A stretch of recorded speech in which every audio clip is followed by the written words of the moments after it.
جب بھی جیب میں ہاتھ ڈالو پیسے نکال کے خرچ کرتے تھے. خود مدینہ منورہ میں ہمیں ایک مکان میں تھے حضرات کے ساتھ. واپسی میں کچھ ملکوں کے سفر تھے ہمارے.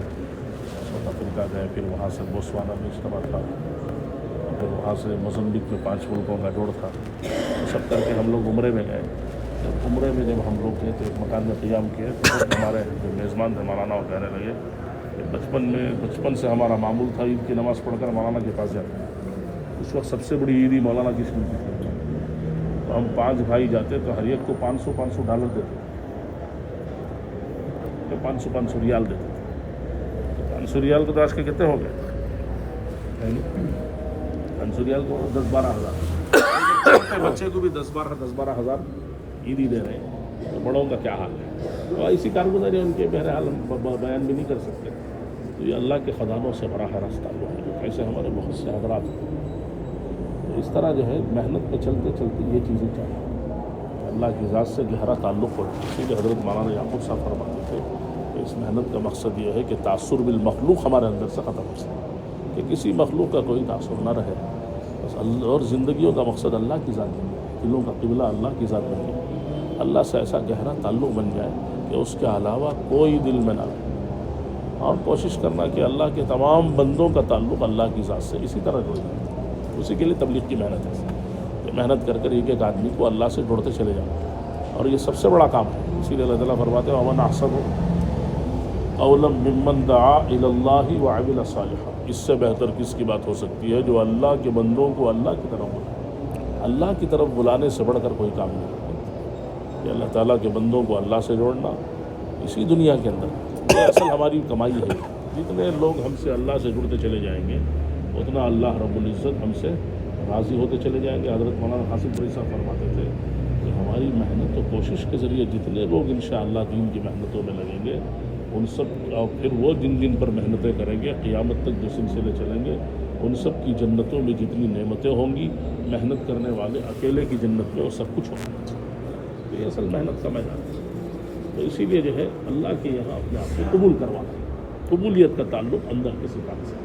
کوئی آدمی جو ہے وہ تعلقات سے اور جو ہے وہ چاپلوسی کے ذریعے نہیں بڑھ سکتا, وہ دائمی راستہ نہیں ہے وہ. اس لیے قبولیت کا جو تعلق ہے وہ اندر کی صفات سے ہے. بولتے نہیں جیسے جنازہ ہے, جنازہ بولتا کہ قدمونی مجھے آگے بڑھاؤ. تو جنازہ تو نہیں ہے. تو اسی لیے جو آگے بڑھنے کا راستہ وہ کسی کے تعلقات نہیں ہے اور کسی کی سفارش نہیں ہے, کسی کی چاپلوسی نہیں ہے, بلکہ آگے بڑھنے کا راستہ دین کی محنت اندر کے صفات. جیسے جیسے اندر میں صفات پیدا ہوتے چلے جائیں گے اللہ رب العزت قبول فرمائے. صلی اللہ کے یہاں اپنے آپ کو قبول کروانا ہے قربانیوں کے ساتھ, اخلاص کے ساتھ اور صفات کے ساتھ.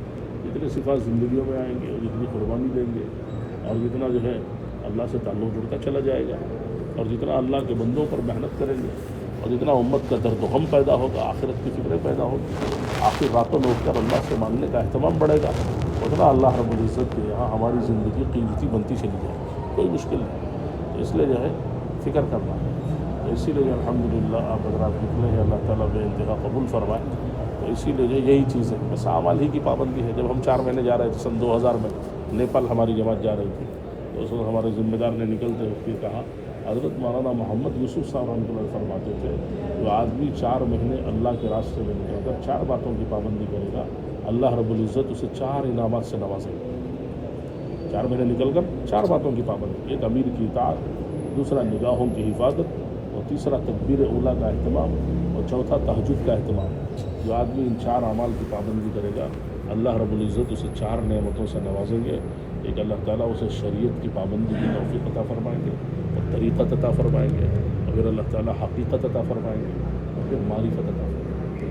یہ صوفیہ کا منتہا, صوفیہ کا کیا ہے, تصوف والوں کا صوفیہ کا منتہا. یہی چیزیں ان کے یہاں شریعت بھی ہے, طریقت بھی ہے, حقیقت بھی ہے, معرفت بھی ہے. یہ سب اللہ رب العزت عطا فرمائیں گے. تو یہ دعوت کے اعمال کے اندر اللہ پاک نے بڑی جاذبیت و کشش رکھی ہے. صحیح معنوں میں انشاءاللہ محنت ہوگی, یہ سب چیزیں ملتی چلی جائیں گی. اس لیے اصل اعمال کا وقت ہے, اعمال کا وقت. آپ جن ملکوں میں جا رہے ہیں, ملکوں میں افریقہ میں میرا بہت سفر ہوئے, 12-14 ملکوں میں گیا میں افریقہ میں. 2013 میں کانگو میں ہمارے 5 مہینے, اس وقت 5 مہینے چلاتے تھے, تو 5 مہینے کانگو میں گئے. تو میرا حال جو ہے حالات سے متاثر نہیں ہونا, گھبرانا نہیں. جتنا مجاہدہ ہوگا اتنا انشاءاللہ مجاہدے کی بھٹی میں جتنا پسیں گے اتنا انشاءاللہ اللہ پاک کام، اس لیے گھبرانا نہیں اللہ تعالیٰ سے مجاہدے نہیں مانگنا، مجاہدے ہو گئے تو مجاہدہ ہو گیا خوشی سے برداشت کریں۔ اس وقت ہم ناکانگوں کا رخ ملا، وہ ٹیمپو جماعتیں 50-60 ہزار کے خرچ پہ چلتی تھی زیادہ، ہمیں 1 لاکھ لکھا ہے، کیا سوچ کر کہ یورپ ملے گا یا کوئی اچھا ملک ہم نہ باہر کا دیں گے۔ تو شیخ احمد تھے اس وقت میں بیرون کی تشکیل میں ذمہ داروں میں، تو انہوں آ کو سنا ہے ہم نا اور زبردست رخ ملا تم نا، ماشاء اللہ کانگو کا رخ ملا ہے تم نے افریقہ کا۔ اس سے پہلے میرے 6 سفر ہو گئے وہاں کا، 6 مرتبہ میں 4 مہینے افریقہ میں لگا تھا، بہت زبردست علاقہ، محنت کا میدان ہے، تمہیں بھی الحمدللہ بہت اچھا رخ ملا ہے۔ تو ایسا خوشی سے گلے ملے انہوں، تو سوچے ٹھیک ہے بھائی، اسی لیے بہرحال جو بھی ہو، تو ابھی جو ملک آپ کو ملا ہے الحمدللہ اللہ کا شکر احسان ہے۔ بول دیں کہ جہاں دانا وہاں جانا، جانا والی جہاں ہے وہاں تو جانا ہی ہے، اور اس کے اندر انشاءاللہ بہت اچھے ملک ہے، کوئی ایسا مسئلہ نہیں ہے۔ حضرت مولانا قاسم پوری صاحب ہمیں جب چاہے فاروق صاحب کی مجلس میں روانگی کی، قاسم پوری صاحب کی ایک ہوئی، اس طرح مجلس سے سب ہوئی، مولانا قاسم پوری صاحب رحمۃ اللہ علیہ بولے پورا بر اعظم افریقہ جو ہے وہ بہت ہی زیادہ قابل رحم ہے، قابل رحم ہے، بڑے اچھے صفات ان کے اندر ہے۔ باقی ان ملکوں میں وقت لگانے سے پھر امت کا درد و غم پیدا، ایسی سادگی۔ پچھلے 2 سال پہلے میں کشمیر میں ہمیں مستورات میں چلا لگائے، آتے ہی 2 گھنٹے یہاں تھا، بھی تشاد کا سفر تھا، روانہ ہو گیا، ایسی جلدی تھی تو پاسپورٹ بھول ہو گیا، تو کشمیر سے جب بھی چاہیے ابھی 2 دن باقی تھے، حضرات بول ڈالے تمہارا سفر تشاد جانا تھا، وہ واپس آیا 2 گھنٹے یہاں تھا، جلدی تیاری بھی کر کو جو نکلیا پاسپورٹ ہی بھول کو چلے گا مدراس، پھر جا کو ایک دن ہمارے دوست کو فون کر کے 10,000 خرچہ کر کے پاسپورٹ ایئرپورٹ کو منگایا۔ بہرحال اس وقت جب ہم پہنچے تو 46-47 ڈگری گرمی تھی تشاد میں، چاڑ، کاش تشاد کہتے ہیں اسے اردو میں، وہی انگریزی میں چاڑ ہے۔ ایسا ملک ہے وہ، یہاں تک کہ امیگریشن میں بہت دیر تک انہوں بولے چکر لے کو بڑے آفیسر کہا یہ ملک اسٹے ہے نہ کہا کہ گوگل میں سرچ کرتا مل رہا نہیں اسے۔ تو بہرحال وہاں پہنچے، ہمیں دیکھے لوگوں کی عجیب ماشاء اللہ اتنی 47-48 ڈگری گرمی ہے، معمولی پانی کا لوٹا اٹھا کو رضواں انہوں بنا رہی، اور پھر مچھیاں وغیرہ جو کونے میں پکا رہی اجتماع میں، اور ان کی جو سادگی، جفاکشی اور ان کے اندر کے صفات، واقعی جو صحابہ کا زمانہ یاد آ جاتا ہے۔ اس لیے جو بڑے اچھے ممالک ہیں، تو اس لیے ہمت نہیں ہارنا، ہر حال میں انشاءاللہ اسی اجتماعیت کے ساتھ، ثابت قدمی کے ساتھ انشاءاللہ آگے بڑھتے جانا، اس میں انشاءاللہ اسی میں ہماری تربیت بھی ہے۔ جیسے بولا نہیں اقبال صاحب رحمۃ اللہ فرماتے تھے کہ بیرون میں ہم جا رہے ہیں اندرون بنانے کے لیے، جتنا انشاءاللہ ان قربانیوں کے ساتھ صفات کے ساتھ چلیں گے اور ہماری زندگیاں اللہ کے یہاں قبول ہو جائیں گی، اور جس کی زندگی اللہ کے یہاں قبول ہو جاتی ہے تو اللہ پاک اسے جو ہے اس سے کام لینے کا فیصلہ کرے گا۔ تو اس لیے اپنے آپ کو اللہ کے یہاں قبول کروائیں، اللہ تعالیٰ ہم سب کو اس کی توفیق عطا فرمائے۔ سبحان اللہ و بحمدہ، سبحانک اللہم و بحمدک، اشہد ان لا الہ الا انت،